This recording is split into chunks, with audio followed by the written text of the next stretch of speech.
win and losing. See, they're taking away the wins and the losses. That's right. You know what I mean? You don't want to be a loser. Do what it takes to be a winner. And I think that's what's missing with the kids, and with no accountability. If I could turn a key, it would be accountability and discipline. And stop saying, well, you can't do like you used to do. You can do like you used to do. Yeah.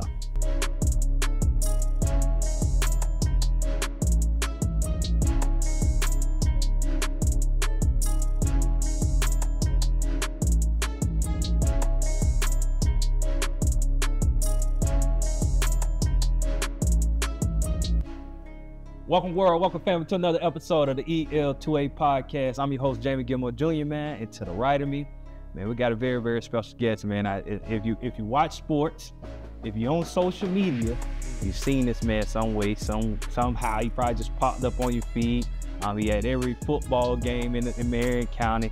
He doing his thing, he's doing his big, man. We got Mr. TLC Robinson, Mr. William Robinson with us today. How you doing, brother? I'm doing all right, Champ. How you doing, bro? Awesome, man. I appreciate you for being here, man. It's a funny how we get here, you know, dating back to when I first met you. I don't even know, I don't know, Jay, we just bumped into each other, but however we met, when we met, you seen me, you was like, dang, you thought I was my pops.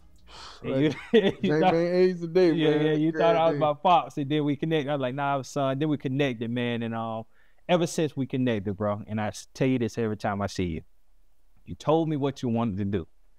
You told me, right? And this was way maybe 21, 22, yeah. I don't know when it was, but everything that you told me during that time, I see you doing it now. And there was a learning curve. There's so much you had to do to get to this point. And it's a beautiful thing to watch, man. So I truly appreciate what you're doing, man, and what you got going on. I appreciate you for joining me, bro. Yeah, man. You know, it's just one foot in front of the next, man. You know, I had an enormous learning curve. You know, I spent 18 years in prison. You know, I came home. You know, me being in this situation, I was chosen to do it. It ain't something I planned because I had no knowledge that this type thing existed. Only time I seen this before I left, we were Oprah or City Hall or somebody, you know what I mean? But I didn't know the meaning of the word, you know, and I was fortunate enough to meet Jonathan, and through Jonathan and Toastmasters, I met you. And here we are today, man, you know. Nah, I love it, man. We're going to get all into that. But before we get there, man, stop what you're doing. Like, subscribe, and comment. All right, man. It's free $99. It don't cost you nothing to show some love. Like, subscribe, and comment, man. And throughout the podcast, when you're watching the episode, drop a comment, man. Drop some if you dropping some games, something you like, man. Just share some love with us, man. And on top of that, Cut Different Academy, all right? Come invest in the future that's going to change the world, man. Cut Different Academy coming 2027. Man, there's a shift happening in Ocala, man, and you can be a part of it. Scan that QR code. Make sure you're tapping into what we got going on. All right. But back to you, brother, man. One thing I want to get into first. All right, we gonna dissect this thing fully.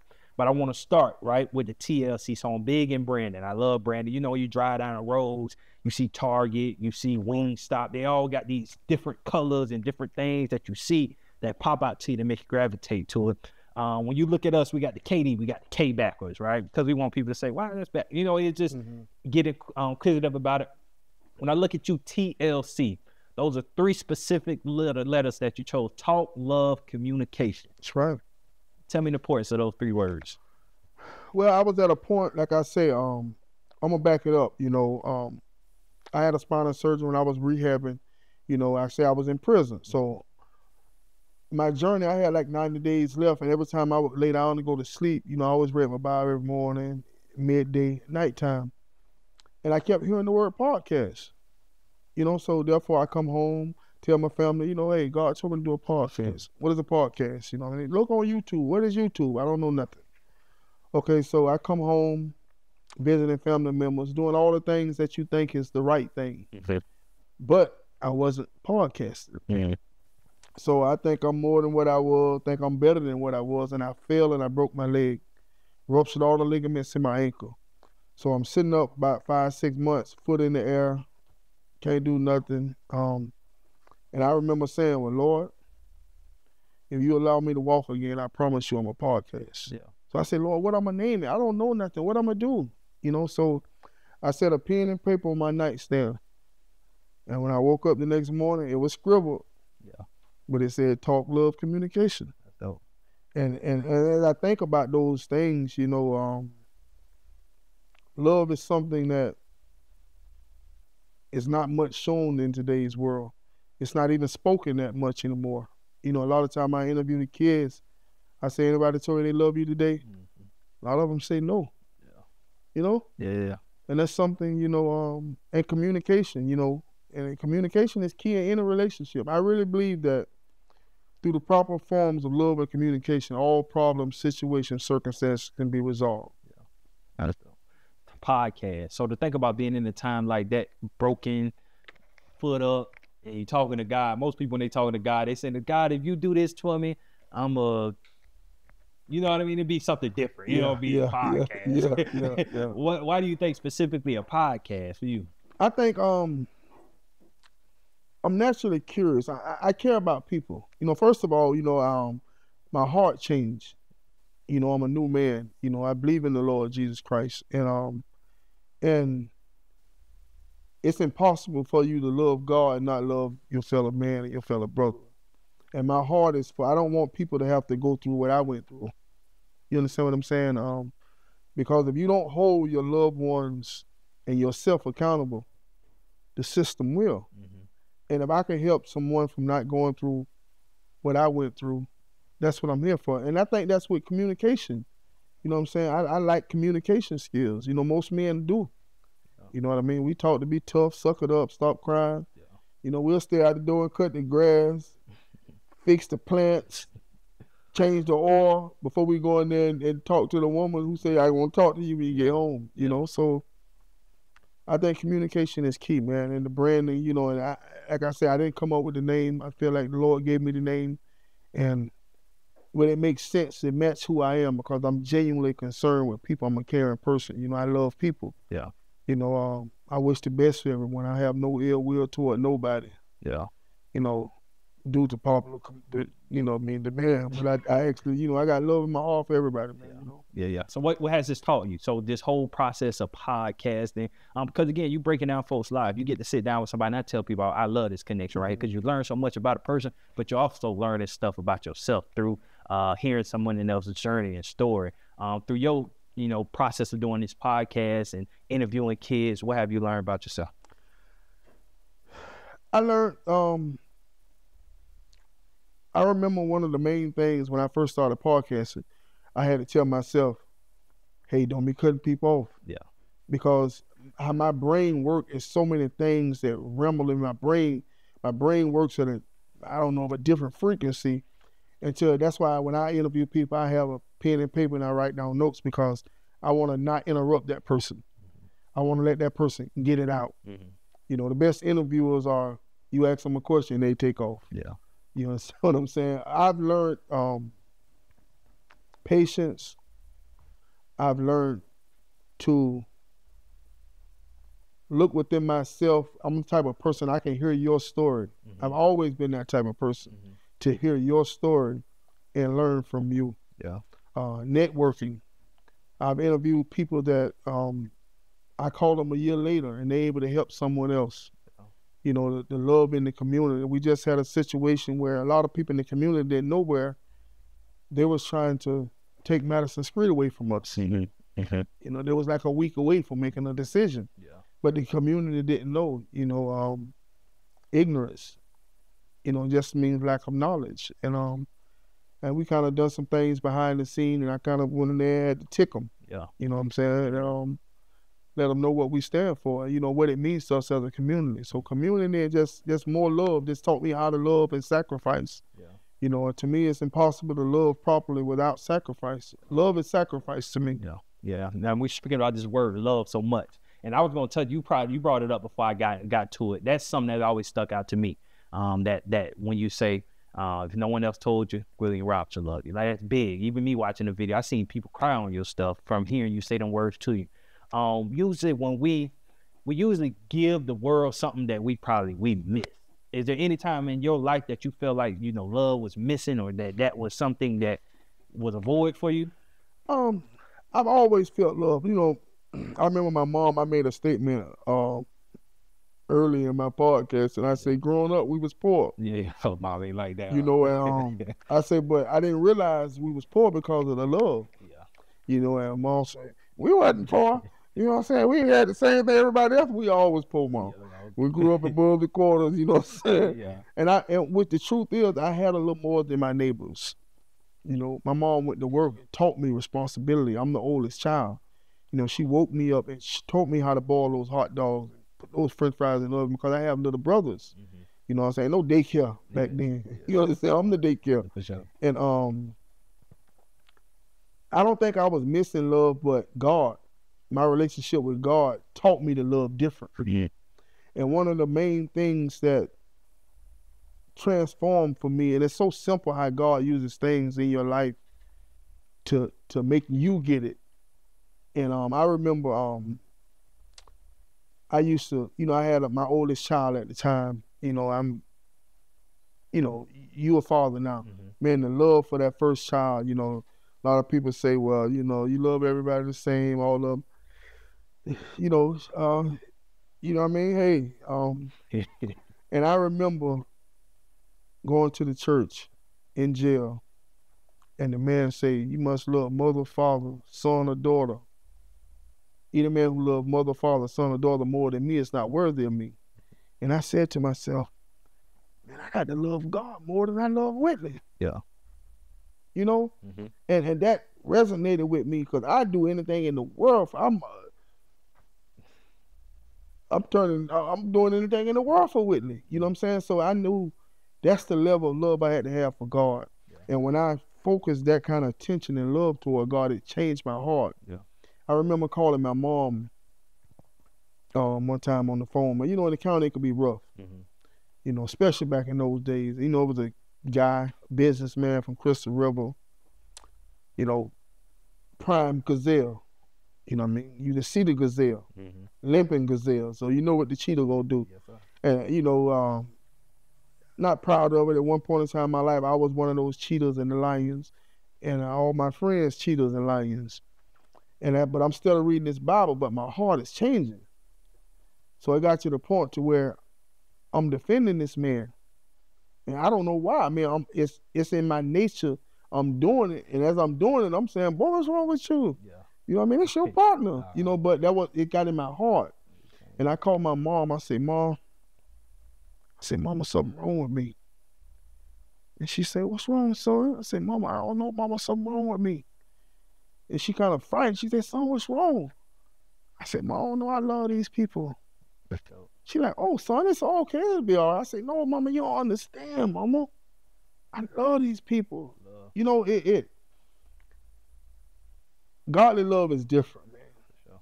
It's impossible to have a true encounter with the Lord Jesus Christ and remain the same. You know what I'm saying? Big Pete stick his head out every now and again. You know what I'm saying? I'm conscious of Big Pete. Yeah. You know what I'm saying? But my first instinct is to do right. Uh-huh. You know what I mean? Yeah, let's go there. Who is Big Pete? Talk to me. Man, Big Pete, man. You know what I'm saying? Big Pete. It's a mind frame. See, it's actually, you know, the Bible tells us to be transformed by the renewing of our mind. You got to renew your mind. It's your thought pattern. Mm-hmm. Much like what you're doing with Cut Different. You know, I never forget one thing you said to me. I've heard you say, and I use often, and I use this as examples to other people. I just said it the other day to another guy. I said, man, I talked to a guy named Jamie Gilmore, and he said he take these kids on exposure trips. Mm-hmm. Because you're exposing them to something different, something that they may not know exists. You know what I mean? You can only dream as far as you can see. And if you can't see it, you can't dream, you know, and it's just once you experience a certain type of love, you know what I'm saying, when you can forgive yourself for the things you've done. And I mean, Big Pete was a person that, you know, it's just a mind frame, man. I grew up in the Too Short, Ice Cube, JT Money. That's double low. Yeah, sir. You know what I mean? So you know, in your mind frame is just shaped to be so. And looking back, I was just so violent. Mm. You know what I'm saying? Yeah. I mean, I was caring, but and I remember looking in the mirror I said, well, Lord, why am I like this? Mm-hmm. Lord, why am I like this? You know, Big Pete was a mind frame, man. You know, sometimes people, when I came home, I told my family, I say, you know, I come home, they Big Pete, you know, blah, blah. And I tell them, I say, man, you know, all my family there was beautiful, man. You know what I'm saying? I see all my family there. I say, man, I don't answer to Big Pete no more. My name is William Robinson. That's what's up. You know what I'm saying? That's who God made me, William Robinson, you know. And Big Pete is a way of life and a mind frame. Like Willow, you know, Willow, I miss Willow from time to time, you know. Willow the Dawn. Sometimes I wanna, you know, me and Willow done music together. He on the Big Pete albums, The Foolishness, you know, and I'm ashamed of it, you know what I'm saying? Because of the cussing and the fussing and the just, it seemed like just a different person. Yeah. You know what I'm saying? Like, who is that person saying these things, you know? And it goes all back, wrap up into that love, man. Yeah. That word love, man. The love of God conform my heart and my mind to be the man that I am today. Man, so talk to me about this. So one thing that I really want to dive into, you said Big Pete was violent. So it's going to be a two-part question, but stay with me. I want to hear where did that come, where did that thrive? Where did that violence come from? That's one. Hold on, just think about that. But even the other part, you mentioned Willow. So obviously y'all in a different era than me. The Willow I understand is the Willow that was best friends with my uncle, Bobby. And I used to see them come through, Willow come through with that red thing. He motivating, he giving me money for each touchdown. You know what I mean? So he was a motivator to me. Yeah. You know, he inspired me. So just to think about, even when you mentioned that name, it just, and I always, even obviously, unfortunately, what happened to him, but the good dude to me. Yeah. You know what I mean? And but to think about the violence thing, like, because we think about our youth right now, like violence is a thing. Like we adapt to violence so easy. Why was Big Pete violent? That's something, you know, like I stood in the question. I said, well, Lord, you know what I'm saying? Why am I like this? You know, because to me, I've always been a good person. I've always been respectful, but I had a switch. You know, I didn't just walk around angry all the time. Always respectful, good person, but I didn't like bullies. You know what I'm saying? I want to get the bullies. Who are you? Who you think you is? You know what I'm saying? And looking back, I used to have little blackouts where there would be times where I wouldn't remember what took place. You know, everyone around me will tell me that this happened, but I don't remember. And I learned that your body releases a chemical. You know, we'll call it adrenaline. I can't think of the scientific name for it. And I had a problem where my body would release a little bit too much of it, and that would cause the little blackouts. But I'm now aware of that. Like when I go to feel in a certain way, I'm able to, you know, feel that, and my children have it.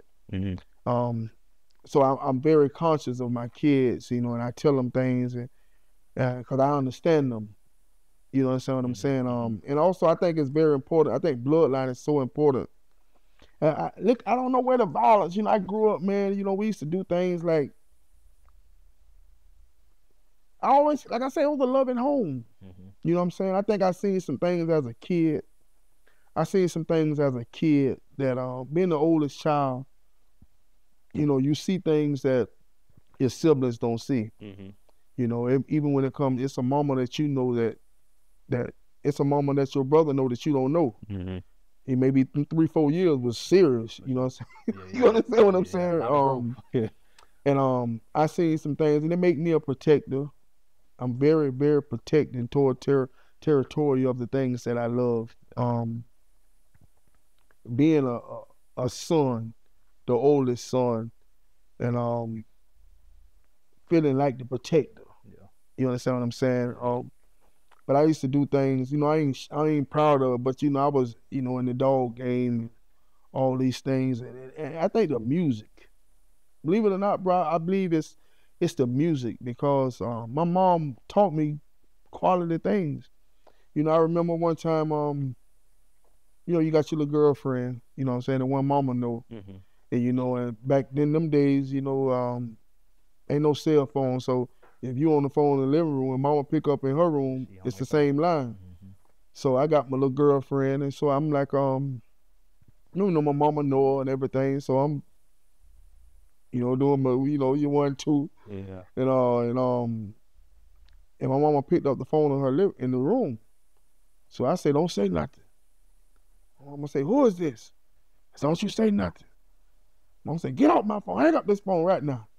And so we hung up. Girl hung up. I hung up. My mama called me in her room, and she stood me in front of her. She said, son, you treat a woman the way you want a man to treat your mama. You know what I mean? And I never forgot that. Mm-hmm. You understand what I'm saying? So I never not felt love. Yeah, that's who. You know what I'm saying? So going to your story, the violence, the not living right, you say dog game, music, all these different things. You think you get to the age of 29, right? And a situation happened, right? You lose your freedom. Mm-hmm. When you think about the moments leading up to that point, right? What, like, is it because of the negativity you was feeding yourself, or you just think about, because everybody have a bad moment. Ain't nobody bigger than a bad moment. Yeah. And we talk to the boys all this. That's why we do SEL, social emotion learning, teach them how to control their emotions, because a bad moment can get you in a situation like this. So do you think this situation transpired because just the way you was living, or just with a bad moment? Big Pete, the mind frame. Yeah. You know what I mean? You make stupid and ignorant rules to yourself. I'm a very loyal person. I'm a very honest person. I'm a very blunt person. And you had a cartoon with a little devil on one shoulder and a little angel on the other shoulder. Mm-hmm. That has always been very real and relevant to me. Yeah. You know what I mean? And it's what you give heed to. Mm-hmm. You know what I mean? What you feed your spirit. Being in positive atmospheres and things like that. And during that time, I was at the height of the Big Pete-ness. Yeah. The music, I was involved in making the foolish music myself. You know what I'm saying? But I was also living that life. I kind of got more into the streets.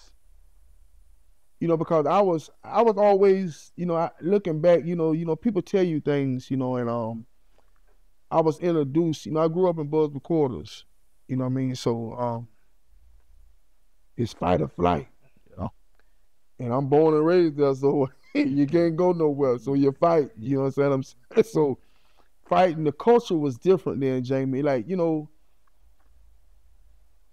literally would meet. Okay, Saturday we're gonna meet at the field. Y'all from this side of town, we from this side. We're gonna meet in the field, and we gonna get in the middle and we fight. Everybody in the circle around, we fight. If you win, if I win, regardless of whoever wins, if we want to set it up next week, you come back, you fight again. Yeah. It was just a mentality, you know what I'm saying, and seeing things, you know what I'm saying, seeing things, hearing things. And all of that, that's why it's so important. I love what you do, because you're feeding them positive information. Yeah.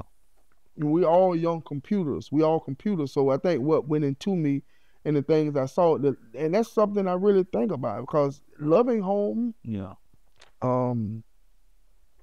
My dad wasn't my biological father. I didn't meet until I basically turned 13. I think, looking back, man, I think that plays a part.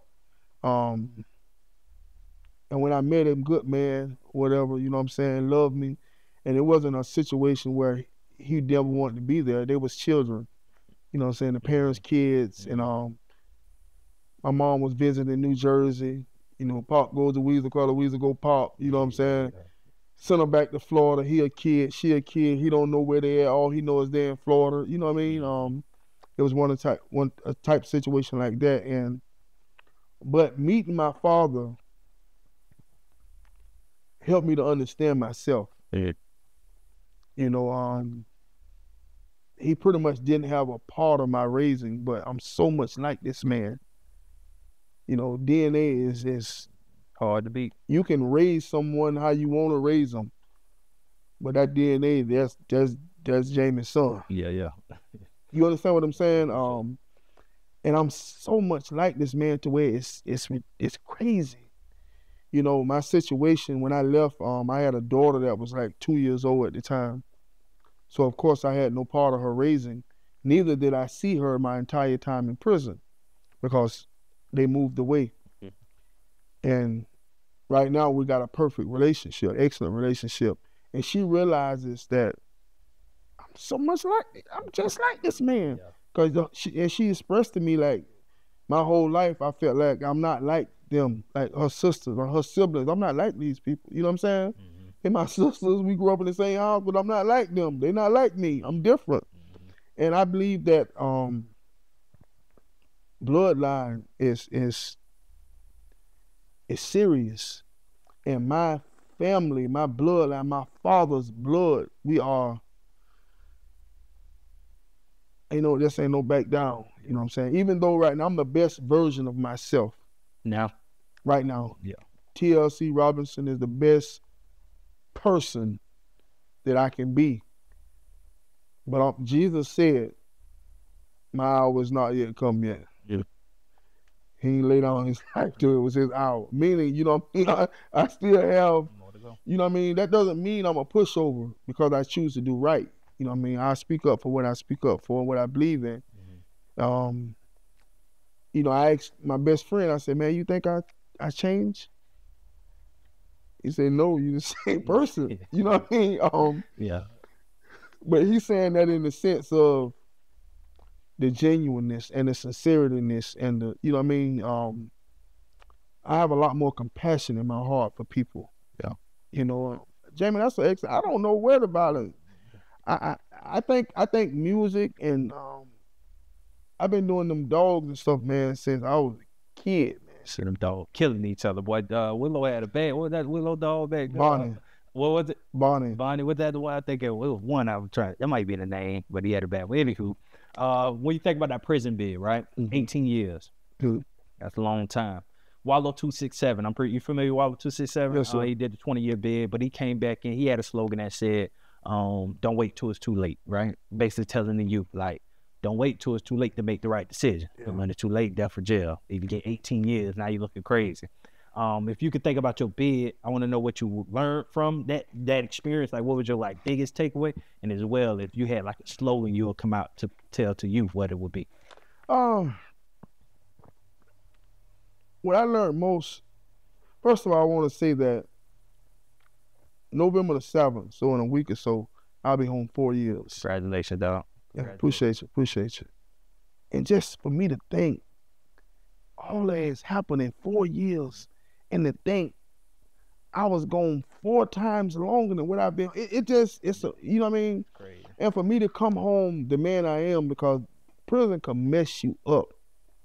That's why I say I'm different. I don't think I went to prison for the act that occurred. I think I went to prison to be the man that I am today. That's powerful. And I've been podcasting, Jamie. You got bunks. So I'm sitting on my bunk, and it may be a guy, you live in this hill with 90 men. It's 90 people in here. You see them because they're there, but they may not necessarily be in your everyday circle. But this man who I just see in the dorm every now and again come up to me and say, brother, can I talk to you? Sit on the bed, and next thing I know, this man crying. Yeah. I'm thinking, first I think, what they keep coming to me for? You know what I'm saying? Because I had to transform, the big Peteness. I'm reading the Bible, it's coming, but that thing is a process. You can meet Jesus today, but the B, the I, and the G still there. You know what I'm saying? It's a transformation. It's a constant turn. And I used to wonder, man, you know what I'm saying? What you watching, man? What you watching me for, man? You got beef with me or something, bro? Like, man, maybe it's something I like. What you mean? Yeah. I used to always think the negative. Right on. It's in the mind. But my prison bid was, I spent 4 years in the county jail. I ain't killed nobody. I ain't got no murder charge. Yeah. I'm watching all these people go to court, go on. I'm thinking, wow, man, I ain't gonna never, man, what they got me in here so long for? But that was my foundation. See, I had to get Jesus. You know what I'm saying? Because I would have made those people kill me. And they would kill you. but they would have had to kill me. If I go to prison with Big Pete mind frame, I don't make it home. Yeah. You understand what I'm saying? Sure. And I stayed 4 years, man, till that thing was in me. It became who I am. I ain't said a cuss word. Every now and again I say the sport. I might say a damn or something, but like I don't curse. Yeah. I don't like it was years and years and years upon years. I ain't never say the N word no more. Yeah. You know, it just, and when I got to prison wasn't complicated for me because I'm gonna give respect and I'm gonna demand respect. I've always been Big P. You understand what I'm saying? I believe that spirit see spirit. You know, you ain't never seen a Chihuahua run out the fence and jump on a bulldog. Right on. How that Chihuahua know that's a bulldog? Right. And with that being said, yeah, that's a humble dude, that's a good dude, but that's a bulldog. Yeah. You understand what I'm saying? I'm gonna respect you regardless of if you a Chihuahua or not. I'm gonna respect you as a man, but I'm gonna demand mine also. Sure. You know what I'm saying? And I mind my business. You know, you mind your business. The number one thing in prison, man. Prison could be used as, it can turn you bitter if you don't take accountability. You know what I mean? Thank the Lord. I look in a mirror in the county jail and say, Lord, why am I like this? I don't blame the prosecutor. You know, they didn't have to do what they did to me, give me that time. You know what I'm saying? But I realized I put myself in their hands. You know, a lot of time the court system is not right, but did you give yourself to them? For sure. You know what I mean? You already know what they is. They're going to do what they do. But if you put yourself in that situation, I lived 29 years before I got one. I got away with a lot more. But you know what I'm saying? Yeah. But I put myself in that situation. But my thing about prison, man, is my slogan would be, in order to have something you've never had, you got to be willing to do something you've never done. Yes, sir. It's powerful. You know, you got guys out here, these youths, man, they out here do some of the horrendous things, like they ain't got no regard for life. When they get you off that bus at Lake Butler, you're going to be a little old man, 90 pounds. 90 pounds. Yeah, you can whoop him. You know you can whoop him. You might not even show no type of, you know, in those days, don't show no type of you know, like you can't even frown your face up. Yeah. Smile. You know what I'm saying? But it has changed, man, and that was a long time, and I just took it day by day, man, and the Lord carried me through. Yeah. Because I never took my eyes off of the Lord. Yeah. And therefore it didn't seem like that to me. And I learned, one of the most important things I've learned is you can't change nothing. I learned to control what I can control, and when I think about it, I can't control nothing. Yeah. You know, we get phone calls, the dog died, the cat got ran over. We want to race home and go say, you can't save the dog and the cat. God gives life. And one thing I learned, and my kids tell me, well, Daddy, you come home with this nonchalant spirit. Like I'm nonchalant, as if I don't care. I do care. But I can't control another adult. You understand what I'm saying? God doesn't force you to love him. It's a choice. That's why the reward is so great. Yeah. You feel what I'm saying? So I can't force you to do it. I pray for my family.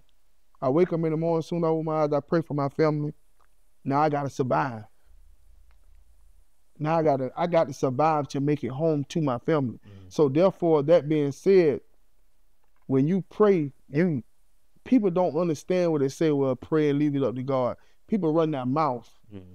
These church people run their mouth saying they don't understand what that is, because they've never been in a situation where you got to truly trust God. If you ain't been in that military, them people don't ship you off to college. They ain't no mama and daddy. You in that chain gang, you surrounded by people, but you alone. Yeah. you can't, until you've been in those type of situations, you can't comprehend it. So I pray for my family, and I actually leave it with God. Yeah. Yeah. Last question on the prison thing. If you think about 18 years, that's a long time, dog. That's a long time. There's a lot of life that was spent in prison. If you could think, when you think about that situation, do you think about like, that was like, again, I learned it was for the betterment, or you like, I lost so much, like you feel like you just lost so much during that time? The way I'm wired, Jim, I don't think like I lost nothing, because I lived, I was alive. You understand what I'm saying? You live every day to the fullest, and I grew. I think truly I went to prison to become the man I am today, bottom line. And it groomed me for what God told me to do. All those men coming to me crying.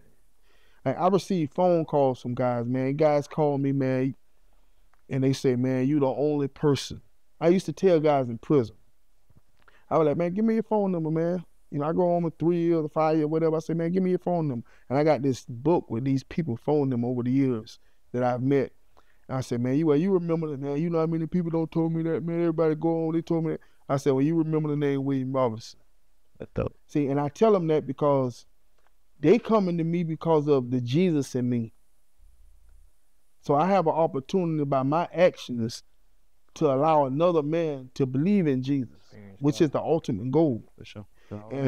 And like when they call me, man, them guys, you know how hard it is to have another man, these tough, hard men.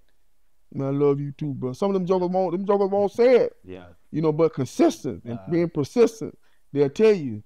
When I first come home, I tell my daddy, you know, I call my daddy, man, I love you, man. What's going on? Everything all right? You know, and he wouldn't say it. You know, they wouldn't say it. You know what I'm saying? And it got to the point to where he'll call me. Like, well, I just want to know if anybody told you they love you today. Yeah, you know what I'm saying? So you have to be persistent. I just, I don't know, bro. I just think that it's just. You said it though. You said you don't feel like you lost nothing. They prepare you for who you are today, and that's a good segue to even talking about who you are today. So talk about the sports, TLC sports. Wow. So think about this. So Cut Different came about because there was a need, right? We came back and we saw that the young man was lacking, that the young man needed more. The young man needed to understand there was more outside of Ocala. There was more than Ocala. You know what I mean? You came back. Obviously, you've seen a need. That's why TLC was birthed and TLC Sports was birthed. What was the need? Like, what did you see that was missing? God saw a need. Okay. Because he told me to do it. I didn't come home and say, I want to start podcast. Yeah, you know what I mean? I've asked plenty of times, say, I question God. I'm going to ask questions. Man, I can't take care of my family doing no way. This don't make no sense. You know what I'm saying? I'm going to take care of my family, but I'd rather be in the will than not the will. When it came to the sports, you know, when I left, I was a football coach. You know what I'm saying? Big boy Wildcat. You know what I'm saying? And sports is something that's come natural to me. And I have ability to transfer information. Some people that were good can't coach. Coaching is a skill set. For sure. And with that being said, to me, when it comes to the podcast, I believe that every thought that you have comes from one spirit or the other. You understand what I'm saying? And you ask yourself what spirit that is. You know, it's either good or bad. You know, and whatever you want to call it, God and the devil, whatever you want to call it, it's a force that's driving you, putting these thoughts in your head. And when some ideas will come to me, and sometimes they come to me in threes, you know, it'll push on and come back to me. And I'm just trucking along, so I'm getting more equipment and certain things. And when it came to the sports, big shout out to Checkup Williams, man. You know, NFL flag, the 49ers, you know what I mean? He asked me to come out, man, and film his game. That was the first time. No, I think I was already doing sports. That was the first time in youth, like with the little kids. Sure. And with the sports, it just came to my mind. I said, man, we need like an ESPN for Marion County. And that'd be, you know what I'm saying? And so, you know, like when you a lone wolf, You know what I'm saying? You have to, thoughts come and you got these thoughts, but you got to put it in play. Yeah. My friends always tell me, you always the one you a doer, that I'm a doer. Like, we'll come up with these ideas, but I'm the only one gonna go and do it. That's cute. And that's why they believe in me. They support me. And I was just looking at the county as a whole, man. I think that would be I thought it would be so cool, man, to be able to, interview these kids. And my goal, my ultimate mission is to teach these kids how to communicate, these young men, because when I played football, I was trying to hurt you. Yeah. That's what my edge was. My quickness, and I'm literally trying to hurt you. And then, you know what I mean? I don't like you. And that makes me go, now you're gonna have me pointing, wow, why are you so bad? Why are you? And it's crazy, and with the sports thing, and I know it's a lot of other kids feel like that. It's a lot of other kids got that passion. So we want to teach them how to channel that. I was interviewing Clinton Hart, and he say he was mean and violent because of his home life. It was things going on, and he didn't know how to channel it. So on the football field, he going the extra mile, with the pushing and the shoving, and he's out here trying to take all his frustration out on this football field. And he said his coach taught him how to channel it. When you leave the field, you got to be Clinton Hart. You can't take this football mentality off the field. And he got to the point where he said he was in the NFL, man. He got a thing inside of his locker. He got Incredible Hulk in there. And you know what I'm saying? Because he got to get back into this other person. You know what I'm saying? And I feel like, the kids, with the interviews, you teach them how to speak. Yeah, that's dope. You give them the opportunity. You rewarding them for doing positive things. Today's world is so hard to get the kids off the couch and put these tablets on their hands. So the kids that's willing to stay committed to something, it's like a reward. And social media is the new cell phone. It's a new movie theater. Who was Denzel? Yeah. We talking about Jamie Gilmore and cut different now. Who was Denzel? Denzel, the new Jamie Gilmore, huh? Oh, man, stop it. So you be at all these games, man. So check me out. You had all these games. You're covering all the sports. Yes, sir. What's missing? So what like when you see in the sports, what is the gap? Because obviously being a guy that comes up in deep rooted of sports when it comes to Ocala and how the North Marions, the Vanguards, the Forests, and how we used to play. When you're watching these kids now and you're looking at them, like, what are you saying? Like, what's the difference? What's missing? The passion. It's almost as if I don't see. When we played the offense on the field, everybody's standing up watching. They sit down, playing, the team score a touchdown. They just it's like the attention span is not there or something. The passion, man, just it doesn't mean as much to the kids nowadays as it did then. You hear old joker like me get up here and talk about, that's like I just interviewed Mel Brooks and he talked about the line, 4th Street, the Auditorium Road. That was the line. If you was on one side, you went to the little school. If you was on the other side, you went to Forest. Yeah. You understand what I'm saying? And it got to the point to where it wasn't all these flag footballs. Football is year round now. So if you lost to them, you had bragging rights for an entire year. And that meant something.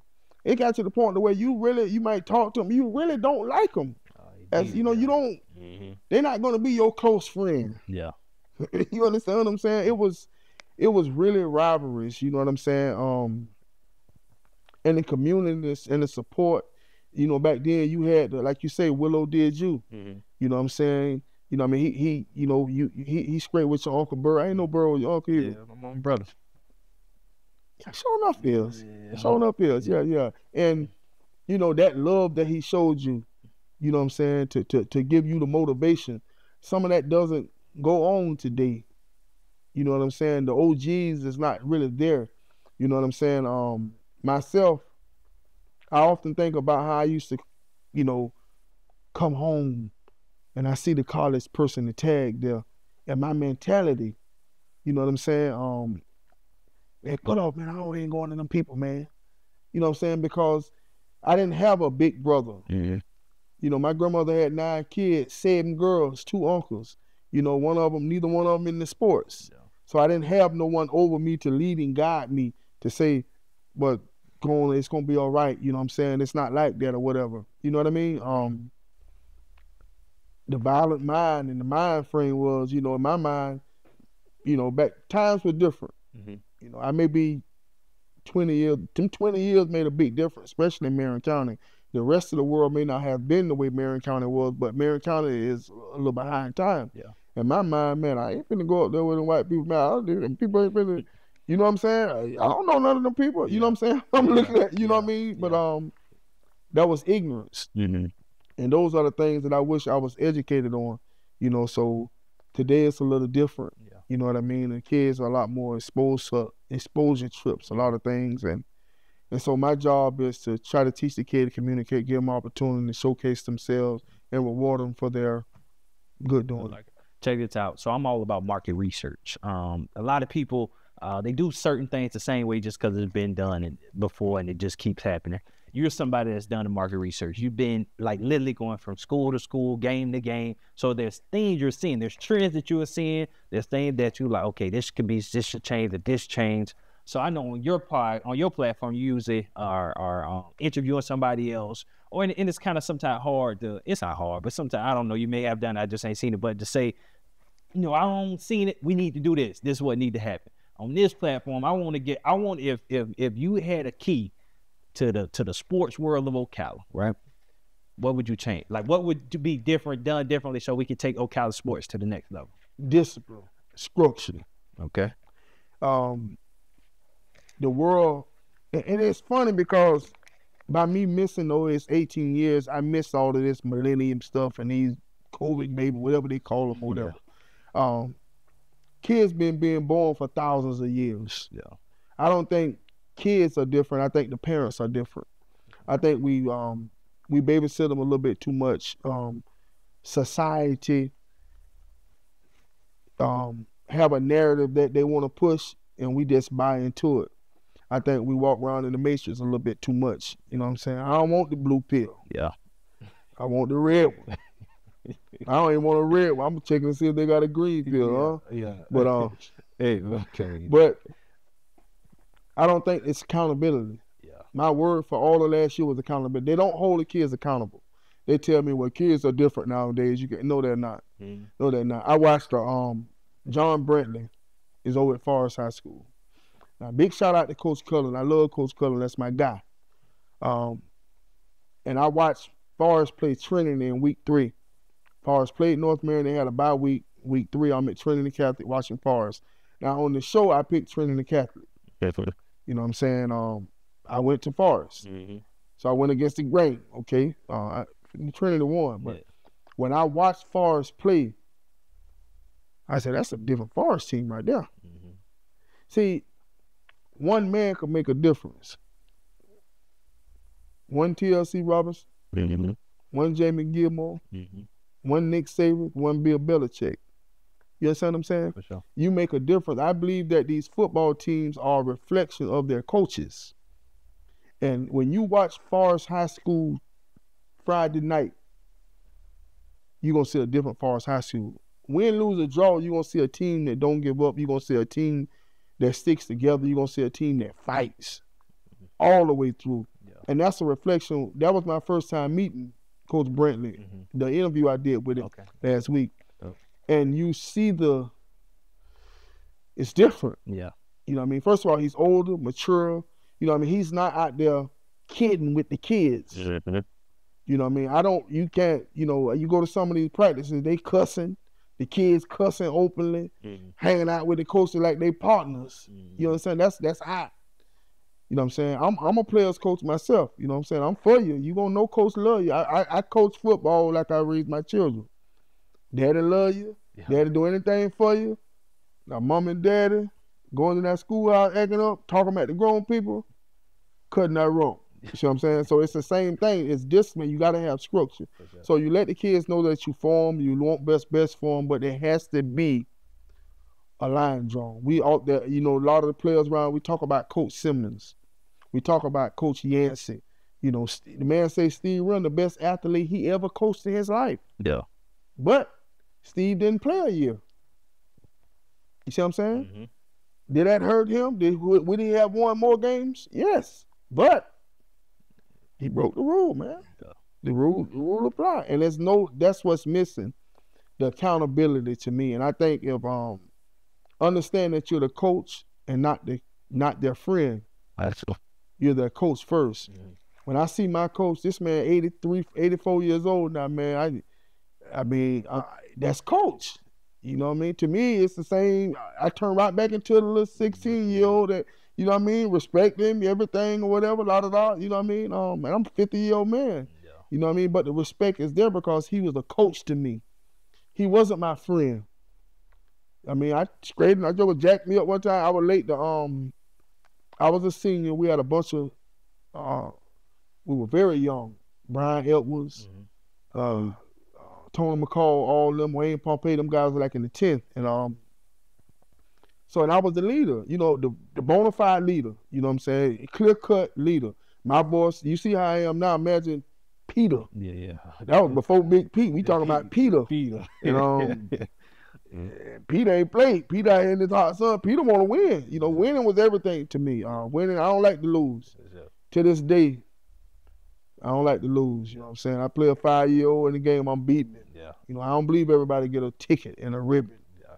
Earn it, for sure. You know, the video games, I play with my grandson and the roadblocks. And so I'm playing. I said, well, what's the object? Yeah. Oh, Papa, you go, you just but I'm saying, what's the goal? I'm trying to figure out what's the end. See, ain't no end today. Yeah. You just walk around in the fairy tale world, knock over stuff, whatever.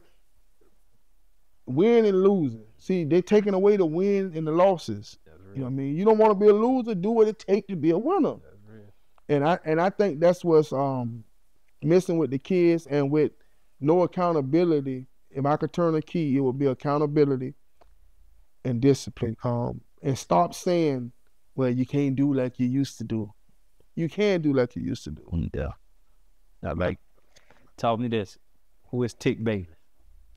Oh, Tick Bailey, man. Tick Bailey is a guy that, first of all, Tick. My name, TLC Robinson. Uh-huh. It's a guy by the name of R.J. Pullen. Uh-huh. He getting a haircut. He in the barbershop getting a haircut. So he say, man, yeah, man. And this guy Tick, man, you know what I'm saying? I be seeing him out interviewing the kids and all this stuff. So the barber say he does, you know, barbers, you just entertaining your customer. Mm-hmm. You ain't really, you listening, half listening. Yeah. So he said every time the man come in, the man talk about Tick. So he said he finally listening to him. He's like, man, Tick, what you talking? He's like, you know Tick, man, the guy with all the kids, Tick. He say, man, you mean TLC? Yeah, you go, you Tick. He say, no, man, it's Tick. He say, man, you talking about TLC. Uh-huh. And he said he showed him the summer. He said, man, I never seen that L come across the bottom. Okay, so when he tell me the story, it kind of turned into a joke between me and the barber. Like, what's up, Tick? You know what I'm saying? My wife hated it. Everybody hated it. Yeah. That's stupid. I mean, saying that's stupid. Yeah. I went to coming up with a talk intelligent conversation. I'm trying to acronym it out, you know, and so it became like a Tick thing. Mm-hmm. So, you know, as you know, I'm an alumni of Forest High School. Mm-hmm. I truly believe in my heart it's a difference to have a green diploma. Because for a long time, you know, I used to hear Forest was a rich school and this, that, and another, you know, and it wasn't until I started coaching out there that you really, you know, as a man, you see the difference. You know what I'm saying? As a kid, my freshman year, I went to the little school, and I was fortunate enough to go to Forest, and it was a difference. All jokes aside, it was a difference. Yeah. You know what I'm saying? Not only on the football field, but in the classroom. Yeah. You know, because in the end, the upper echelon of Ocala, them people kids went to Forest. So the level of, you know, anybody ain't gonna be teaching these people children. Yeah. You know what I'm saying? And it was a difference. You know what I'm saying? My freshman year, you know, you kind of, you know what I'm saying? It was, you know, like, you know what I mean? You know, Breeze. I ain't gonna say breezy. You know, I never had a problem academically. You know what I'm saying? I graduated with a 3.14. I ain't never done homework. Home mean no work. You know what I'm saying? But I think it was a difference. You know what I'm saying? Educational wise, I think the teachers cared a little more. They probably, you know, me being a little football person, you know, I probably got to view life a little different, a little favoritism and stuff like that. But you know, you got to be good to get that. You know what I'm saying? You can't be no regular football player to get that kind of stuff. So you was a guy. That what you tried. You tried to throw it in there. So I was like, yeah. I mean, it was Peter. Peter was a guy. I mean, you tell me what you heard. Man, so I mean, I heard a little bit about James. No, I mean, you said you was, you know, at a game and I was out there on the field. I mean, tell the people what time it is, man. You remember that story? I did hear it. They say you was, they say you had that lime green on. They said you brought it by. So and you was talking about branding with the lime green. See, when you're an independent person like myself, you know what I mean? If I don't wear talk, love, communication, who gonna wear it? You understand what I'm saying? I don't have the resources to go and print out 500 shirts or whatever, hats, and just pass them out to the community. So I am my brand. I am my own brand. And the point of your brand is to be seen. For sure. You know what I mean? I'm already 300 pounds, you know what I'm saying, with that lime green. But they're gonna tick over there. You can't miss it. You know what I'm saying? And I think it stand out. It stand out, and I have different colors. Yeah. You know, and let y'all know it ain't the same one. I got two of the lime green. Okay. But I got the different colors, and I found out when if I don't wear the lime green, sometimes people, they will mention it. Like, man, you ain't wear the lime green for my school. You know what I mean? It's like, so if it's a event, it means something, I'm a lime green it. I say you better if it was the same one, you better wear it every time. I started to wear it today. Talk to me about this. What's the hardest part about being in this position, right? So again, we understand you have friendships, mostly everybody you know, and it's hard to please everybody. We kind of had a conversation about that yesterday. You can't. So when you're in the position, you're trying to do what's right. Right is right, wrong is wrong. So you just talking what you see. I mean, you can't please everybody. So, but what's the hardest part about being in the position you're in? I don't think it's hard because I'm the type of person where I speak truth, my truth, unapologetic. You know what I mean? I try not to hurt offend you. If I offend you and you come to me as a man and say I offend. One thing I learned in life, Jamie, is that I can't tell you that I didn't offend you. Right on. I can say something like I've talked to you on the phone and I've said something, and you may call me about one thing. You may call me about a tie being flat, and I bring up something I noticed, you know, might be a critique. You understand what I'm saying? And I don't know how you feel about that. I feel like, you know, we good enough to where I can say that. Right to me, that's love. Telling you what you might not want to hear. You understand what I'm saying? But that's just still my opinion. For sure. So I don't, I guess that's my little Big P hanging around. I don't really, you know what I'm saying? The bottom is the bottom. Yeah. You know what I'm saying? It's peanut butter and jelly, sun or the moon. Yeah, I'm marking with the sun, you the moon, you wrong. You know what I'm saying? But I mean, I am considerate. I think I'm a lot more considerate and compassionate, but I don't think about those things. It's a little situation right now, man. I got a childhood friend, you know what I'm saying? I spoke my opinion and he's obviously offended. Now, did I intend to offend him? No. And I've tried to reach out, and but he's hurt. He's offended. Yeah. And I'm mature enough in this point in my life to understand that I can't, just because I'm willing to say I'm sorry, even though I may not have, you know, I don't know what I've done, don't mean you have to accept it right now. Yeah. And that's maturity. For sure. That's TLC. Because Big Pete, then it's Seagull. Get that laid out. If it's F me, it's F you. You know what I'm saying? And that's forever. Yeah, you know what I'm saying? You know, but maturity, and you try not to be like that. So I don't think that I'm not wired to in this field, in this position. You can't be too concerned about others. I always, man, this may not, and I don't know your platform. I don't hate to keep bringing this up, but Jesus is my example. Bring it up, my boy. See, people say I'm a Christian. People don't even know what it means. It's Christ-like. You are a follower of Christ. And Christ means anointed. You understand what I'm saying? So I was so ignorant. I'm going to take you back to Big P, if I may. Come on. Dog.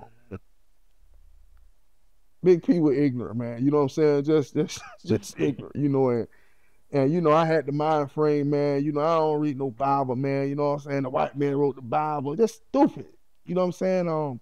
Grandma them talking about that junk, man. Grandma them be going there. You know what I'm saying? Or whatever. Who is Peter? I'm Peter. Yeah. You know what I'm saying? But as I read the Bible, I was so ignorant, I wouldn't read no black words. Wow. I would only read the red words. Because they say that's what Jesus said. So I don't want to hear nothing about what nobody said to say but Jesus. Mm. But through my ignorance, I was getting that foundation, boy. Yeah. Yeah. And I used to always say, man, I want to hear it straight from the horse. If Jesus ain't said, I don't want to hear it. Mm-hmm. You know what I'm saying? And one thing about Jesus, I never forget. Jesus had healed a man. Peter's disciple said, well, Lord, don't you know the scribes and the Pharisees was offended at your saying? Jesus said, every tree that my Father did not plant shall be pulled up and uprooted. Mm-hmm. And with that, that being said, I do a lot of things that I do because of scripture, basically. And I go by what Jesus did. You know what I'm saying? Jesus, you think just because he told you was wrong and what God said and you ain't like it, he gonna change it because you don't like it? Yeah. He spoke the truth. Mm-hmm. The Bible says you can't do nothing against the truth, only for the truth. Yeah. And if I speak truth, I'm not a liar. Mm-hmm. So if I said it today and, I don't recant nothing. I said it. That's how I felt at the time. Or sometimes I look back and say, could have said it different. You know what, Jamie? Jamie was right then. And I'm not man enough to say, bro, you was right, man. I was thinking about that or whatever. Sometimes you see things different. You read a scripture. Okay, you take a Lil Wayne. Mm-hmm. You've been listening to this Lil Wayne song for 5 years. All of a sudden you hear it tomorrow and you like, did you hear what he said? Yeah. You know what I'm saying? And that's how scripture is. It's for what you need in your life at that time. And I'm unapologetic about the truth. You know what I'm saying? My truth. Mm-hmm. Willow used to call me Peter Guns. Mm-hmm. Oh, then what up, Peter Guns? You know what I'm saying? And he always tell me, what I love about Willow tell me, he was like, Peter Guns, I'm hating now, I'm hating. You know what I mean? We both had the Cadillac. He had the 2-door, I had the 4-door. Mm-hmm. And I had got my little rim before him. Willow said, boy, damn, Peter Guns, I'm hating, man. You know what I'm saying? But what Willow would do, Willow would call me early in the morning. And he'll let me hear his music. Mm-hmm. Because he knew that as a friend, I'm going to tell him my truth. Yeah. He respected my opinion. And you know the song, I'm your pusher, ice cream man, da-da-da-da-da-da. When he let me hear them songs, I said, that's the one right there, Willow. Yeah. Willow say, that ain't Peter Gunn, that's why. You know Willow is, you know what I'm saying? Dang, I miss my dog, man. And dang, man, I think about him all the time, man. Yeah. Good dude, man. And when I talk to Willow, his situation, the whole situation, he know how I'm gonna tell you how I changed and how where Big Pete stood. Mm-hmm. And that was a no-no. You know what I'm saying? Mm-hmm. When I left, he knew Big Pete. And what he done was a no-no. Mm-hmm. Major no-no. That's automatically cut off. Yeah. And when he talked to me, I could sense he didn't know, because, you know what I'm saying? And he, I'm not Big Pete no more, bro. Mm-hmm. You know what I'm saying? And And I told him, I say, and I sensed it. He didn't have to say it. And I just went on here and I say, man, hey, man, the past is the past, man. You know what I'm saying? We got to grow from that, man. We all live and learn, man. I want you to know, bro, I love you, man. It's much love. Man, that thing, man, but I think that thing just lift off a dog. You know what I'm saying? Just lift off of him. And I went around there the next morning and saw him, and he was so happy. He was showing me, you know what I'm saying, the dogs and everything. Yeah. I'm like, you know what I mean? I could kill it. I'm scared of these dogs now. I can't hardly walk. I don't want these dogs by my feet. You know what I'm saying? And I have to constantly let people be strong with TLC. Uh-huh. You know what I'm saying? Because, like people seeing a shift in my podcast and my content because of the sports. Mm-hmm. And I have to be careful because I'm so passionate about sport. Until you start to see, it's a little big hanging around, a little big TLC, that big, you know what I mean? It's just a little, a little bite back, you know what I'm saying? You've done an interview with me. When you come, I'm polite, open door, chair, this is who I am. Sure. Sports bring out a little side of everybody, but people have to be able to distinguish Tick from TLC. Yeah. You know what I mean? You brought up the Tick thing. That's how the Tick thing. So one of the guys told me, a fan of the little school, you know what I mean? He said, man, you stirring the pot, boy, you like Tick Bayless. Mm-hmm. And that's how Tick Bayless come up. But I'm supposed to be interviewing Tick Bayless again this week, so he'll have something else tomorrow. Okay. We're gonna catch up. To say I'm quite sure you're looking forward to old Tick Bayless. Yeah, we'll catch up with Tick. But so tell me this, you got a couple things that I do want to touch on. So to get it off your chest, right? You got to get it off your chest, Sam. That alone right there, it just sounds like an open up for people to just come on with this. So talk to us about, get off the chest and why did you create Get Off the Chest? Get it off your chest goes back to communication. Mm-hmm. Remember, talk, love, communication. Yeah. I got a partner, he constantly tell me, sometime I tell him, I said, man, I know he support me. I said, man, you don't watch the episode sometime. Like, man, you ain't talking about nothing, man, that you. I say, man, when people talking about their life, people consider me the serious podcast person. Mm-hmm. Yes, sir. Whatever they be when they meet, they be a little. People telling their life, and your life is serious to you. Mm-hmm. You understand what I'm saying? That means something to you. So therefore, you act accordingly. You know what I mean? Get It Off Your Chest was created to allow people to express themselves. It goes back to communication because a lot of people don't know how to communicate. It's a lot of people that are type on that line, but they won't pick up that phone. You understand what I'm saying? Or they'll do it as long as they can remain anonymous. And it was just a avenue for people to vent, man, because a lot of times people would call me about things. I'm quite sure you get quite a few phone calls yourself about things that's going on in the community, and sometimes we can't tackle everything. Mm-hmm. You know what I mean? But we are able to allow them to get it off. I told them no need to stress, call in and get it off your chest. You know what I'm saying? And I've had some of the most, you'll be surprised what people call. Mm-hmm. One lady called me and she said, and them things be touching. Yeah. You know what I'm saying? That election time, that Donald Trump and that Kamala Harris. No, they got. And it's so the ignorance of people just because the color of our skins. You know what I'm saying? Do your research before you go and advocate for somebody. You know what I'm saying? And it's an avenue to vent, man. Call in and get it off your chest. Sometimes I'll have a pet peeve. You know what I'm saying? Like I say, for me to be the man that I was and to the man that I am today, I'm sitting in Applebee's and I just got my food, everything. They give you the big platter, everything, and the people walk down the aisle with a dog in their hand and go sit right behind me. Yeah. Now I'm sitting there thinking, I instantly, I had to push Big Pete down. You know what I'm saying? You got to, you know what I'm saying? A little furry dog. You know what I'm saying? To each his own. But don't automatically assume that everyone loves your dog. And I just thought that was improper, so I had to call and get it off my chest. Yeah.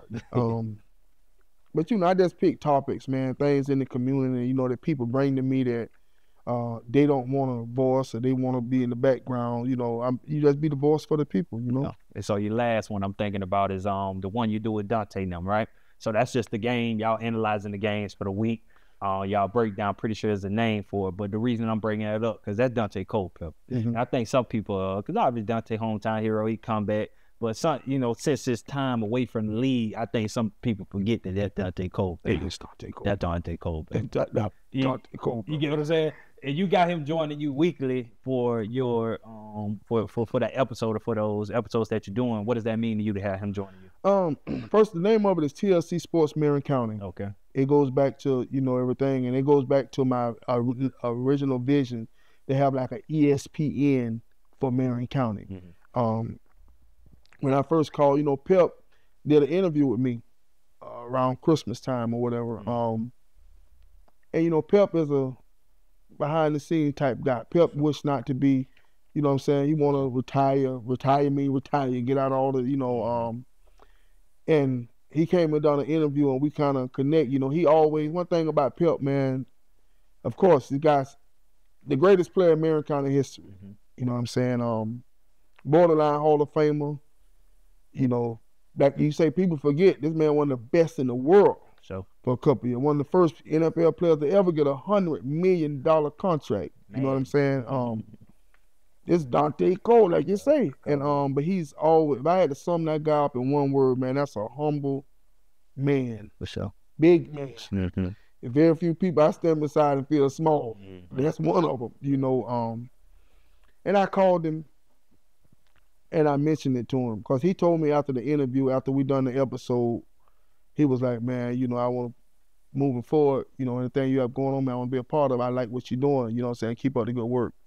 So I reached out to him and he was like, I don't know, because some people, he's had some things transpire in his life. Everybody don't know how to separate personal things. And some people have their personal agenda. And he felt the genuine love and everything. And I first called him, he was like, I don't know, I'm going to see. A couple people been, people in league wise trying to get him on the shows and things like that. So I think I done the first episode, me and KP by ourselves. So I called Pep back. I said, Pep, man, I need a favor. And I said, man, I don't need no money, bro. I need your time. Yeah. Let me get that time. He said, man, what's up, bro? I said, man, the show, man. You ain't see the show? Man, we don't did one, man, I had the ticket. Right on. You know what I mean? And he said, man, when the next time you doing it? You know what I'm saying? And I didn't even have Zoom at the time, man. I went and brought Zoom so I can do this with him. You know what I'm saying? You got to get the paid version to have it go over. So I went and got Zoom. And he did it and he loved it, man. He started to get involved and like he comes show up with his notes now. And people that's competitive, and Pep, Pep will always take the high road. For sure. Like, cause he genuinely love the kids. He love the community. Cause like you say, he was once one of those kids. He's the standard. And like you say, KP always tell, man, you got Dante Culpepper, man. You get Pep up there. That's real. And like Pep say, if I didn't believe in what this man was doing, if I didn't think it was positive, I wouldn't be a part of it. Yeah. And that's a testament to, to myself, let me know you on the right track. You know what I'm saying? This is a man that desires to be in the line, in the shade. He don't care to be front runner, you know what I mean? He don't have enough of that. These are people that has been to the highest mountain, you know what I'm saying? And you spoke of the rivalries and what's missing, and I said the passion. Culpepper said the last time he ever cried over a football game was when the Forest Wildcats beat him. You understand what I'm saying? And I think this man don't went to the NFC Championship game. Yeah. You win this game, you go to the Super Bowl. Yeah. Didn't cry. Yeah. In the playoffs, didn't cry. Went 15-1, didn't cry. But he cried over a high school football game. That was the passion back then. It meant that much. You know what I mean? And when he finally got to taste victory against them, it was the most wonderful feeling in the world, Dope. I want to wrap up on here. So we talk about love. I want us to finish it how we started. That love word, right? When we think about the city of Ocala, I'm gonna ask you a question that I think I pretty sure know the answer to. Do you love Ocala? And why do you love the city of Ocala? I love Ocala. Not only Ocala, I love people. I love everyone. I love Ocala because this is what I know. You know what I'm saying? But the problem is, do Ocala love TLC? You understand what I'm saying? Yeah. Sometimes, man, this road is lonely. Last night, you know what I'm saying? I'm up to that big old building by myself. Mm-hmm. You understand what I'm saying? It's 11 o'clock at night. Ain't nobody in that room. It's lonely in that room with me, and you look like a fool looking at talking to a camera. There ain't nobody there. Yeah. You know what I'm saying? But you entertaining so many people. You know what I mean? We have to wrap our arms and support the people that support us. Yeah. The stigma around Ocala is, you come back home to die. Mm. You understand what I'm saying? People leave. Myself, I see people, man, what's up, man, where you at now? Oh, I live such and such. Everybody doing good over in such and such. Mm-hmm. You understand what I'm saying? We got to embrace, man, as a community. I think we come together, but I love Ocala. Like I say, everything I love is in Ocala. Yeah. You understand what I'm saying? I just went on a trip. You travel somewhere, boy, and I remember being a kid. You gotta go to Palaca. Them rides seem real long when you're a little boy. Boy, I head barely sticking out that window and I see that lumber stack. I'm home. Yeah. I see them lumber stacks, baby, I'm home. And like I'm finna fly go see my daughter in Kentucky, but even when on Atlanta, I don't feel safe. Mm-hmm. You know what I'm saying? When I get off that interstate and turn down 27, 40, 200, I'm home, Ocala. You know what I mean? So much love to Ocala, man. But we as a community could do a better job, man. Big shout out. We got a lot of people doing a lot of great things, like your organization, Warcry for Peace. You know what I'm saying? My platform and so many other platforms. Mr. Russell Scott. You know what I'm saying? It's a lot of great things that go on in the community, but we the ones that's doing it. We should not isolate ourselves. Sure. We should form and bring it together. A twofold cord is not easily broken. Yeah.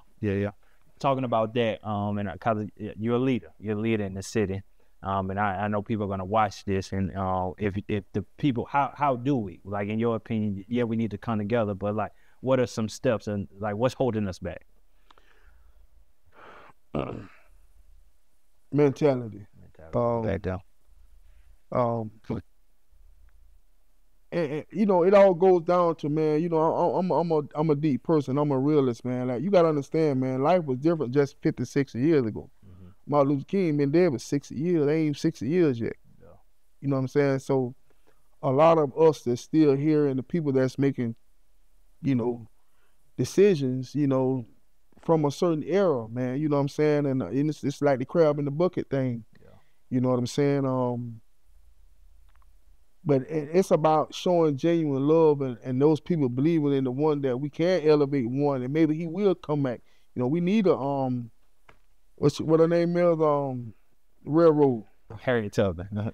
You know what I'm saying? TLC is a Harriet Tubman. I'm coming back to get you. Yeah. I ain't even going nowhere. I'm right here. Yeah. You know what I'm saying? But you know what I mean? We got to have that. And, people to speak up. Like, for example, man, I'm telling you, man, them people finna close, try to get rid of Madison Street, man. Madison Street. Yeah. You know what I'm saying? Man, I got that phone call. I jumped straight up, man, got dressed, went straight down to that school, man. Mm-hmm. You know what I'm saying? Set up a meeting. I had the meeting set for one time. I had to wait out there an hour and a half past the time just to talk to the people. Yeah. You know what I'm saying? That's I could be doing anything. For sure. I ain't got no kids in no Madison Street. Yeah. You understand what I'm saying? But and the ignorance of our community, we got to educate ourselves, because this meeting was finna go on and the community wouldn't have knew nothing. None about it. And then we get mad after the decision is made. You know what I'm saying? You know the old saying, put it in a book. They ain't gonna put it in a book. Yeah, they don't know nothing about it. You know what I mean? All right, but we're gonna close it with this one, bro. Your vision.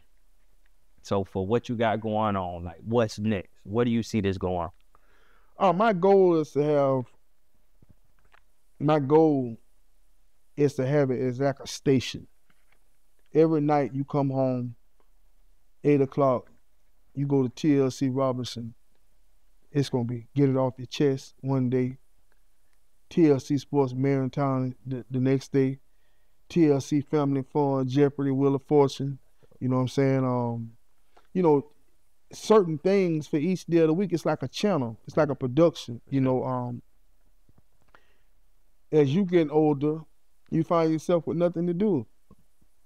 You know, sometimes my wife say all the time, you know, "Will you take me somewhere? You gotta date me." Where you want to go at? Yeah. Where we gonna go? You know, and I don't be. I'm serious. Yeah. Where you want to go? Where we gonna go at? Yeah. Gotta leave. Yeah. You understand what I'm saying? So it's like, what is it to do? I love when it starts raining. Okay. When it starts raining, I get up, go straight to the studio. Everybody home, in the house, on their phone. Let's do something. Let's get something going. Yeah. You know, it's just bringing people together, man. You know, staying positive, letting people, you know, blow off steam. Just and like, you know, I remember asking the Lord. I say, Lord, never let me chase views. Yeah. You know, my partner tell me about the little people. Man, your community, the little people. You know what I'm saying? You know what I'm saying? The people ain't worthy to be spoke of. You know what I'm saying? Man, that's where you gotta. I said, man, you think I care about a view? Yeah. You know what I'm saying? I don't care nothing about no view. Yeah. You understand what I'm saying? I care about. Let me tell you, if I go live and it's 10 people there and we talking about a topic or a situation that changed somebody's life, that's all that matters. Yeah. You know what I mean? Even myself talking about the dog thing, it was a man called in and he said that his dog, he got into a car accident. They had to bring the jaws of life to bring him out. He said, well, nobody there but Fluffy licking him, telling him it was going to be all right. Yeah. Now, I can, you know, you got the TLC, the Big Petey thing. I sympathize with that, sir. Mm-hmm. But if you can't go to eat without Fluffy, yeah. They got DoorDash, Grubhub, and all the rest of these people. Man, eat at the house, man.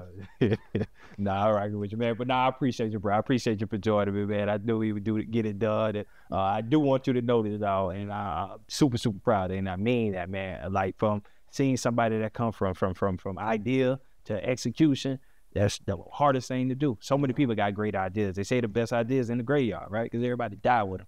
You out here making it happen, and I know it get hard. I know all the ups and downs to making this thing happen. But man, you're the one for the job. You said earlier, the God put you here. And you know that, right? And that's the strongest thing you can say. I say that all the time. Like, I didn't choose this. Yeah. You know what I mean? God put me in this position. I see you walking in that light, man. So keep walking. Understanding that, you know what I mean, we can do all things through Christ that strengthens us. Right. We're going to make it happen. So, and you need it. It's needed. Everything you're doing needed. You're going to hit walls. You're going to hit them walls. Look, it feel like people going against you, but you know. And when I get low, I always remember that. Yeah. And he always sends somebody. When I get low, I be like, man, these people even appreciate this, you know. It always be, and it be an older person or someone that I don't even think that look at it or whatever, and they'll come up to me. Someone always come up and say, you know, how much they appreciate it, or man, that really touched me and such. Yeah. You know, so that, to me, I look at it, that's the Lord. You know, he got his angels everywhere, you know. Yeah, that's dope, man. Well, hey, man, stop what you're doing right now. Make sure you like, subscribe, and comment. Y'all already know, man, December the 6th, I'm going to put this in here, December the 6th, our community fund day. Make sure you're going to be there. We're going to have, I'm about to say Big P, I ain't going to say Big P. We're going to have with TLC Robinson there. You're going to be there with us, man, for the community fund day. I just threw you in there. You're going to be there, though. But we're going to have a good time. We're going to be bounce houses, kickball, free food, vendors, and all type of stuff out of the community fund day. Make sure you be in there, man. But again, it's a community, what community look like, man. Collaboration, man. If you don't know, tell the people where they can find you. Yeah, you can find me at TLC Robinson on Facebook and Instagram, Talk Love Communication Podcast, and YouTube, TikTok. And remember, if ain't nobody told you they love you today, William Robinson love you. That's what's up, man. I definitely love you, champ, for sure. And do this, man. So we're going to close out like this, man. I want you to speak to the people. You talked about love the whole time, so I think love, or however you want to end it, I always let our guests, man, it's your world. You end it how you want to end the podcast, and just look into that red camera. You know, one of the shortest scriptures in the Bible outside of Jesus wept is God is love.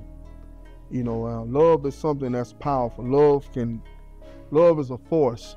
Love is a choice. Love is a motivation. Love is a creator. Love is a uniter. You know, and I truly believe in my heart that with the proper channels of love, do unto others you want done unto you. Jesus summed it up, just do unto someone else as you would have them to do unto you. And that'll solve a lot of things, a lot of issues that we have in the world today, man. And communicate. Don't be afraid to express yourself. Don't be afraid. It doesn't make you weak. It doesn't make you less than a man or a woman to express how you feel. Be truthful how you feel, and how they respond to you will let you know how they feel about you. You know, but love is something to me. I often ask my guests, if you had to describe love in one word, what would it be? And as I sat on my grandmother's bedside and I watched her fight for her life with cancer, I used to have that. My answer used to be compromising, but now I see greater, and it's sacrifice. If you're not willing to sacrifice for yourself or for those around you and those who you love, how do you love them? If you're not willing to inconvenience yourself, make yourself a little uncomfortable for the well-being of someone else, how could you love them? And with that being said, if nobody told you they love you today, William Robinson love you. That's what's up, y'all. Hey, we'll see y'all next time.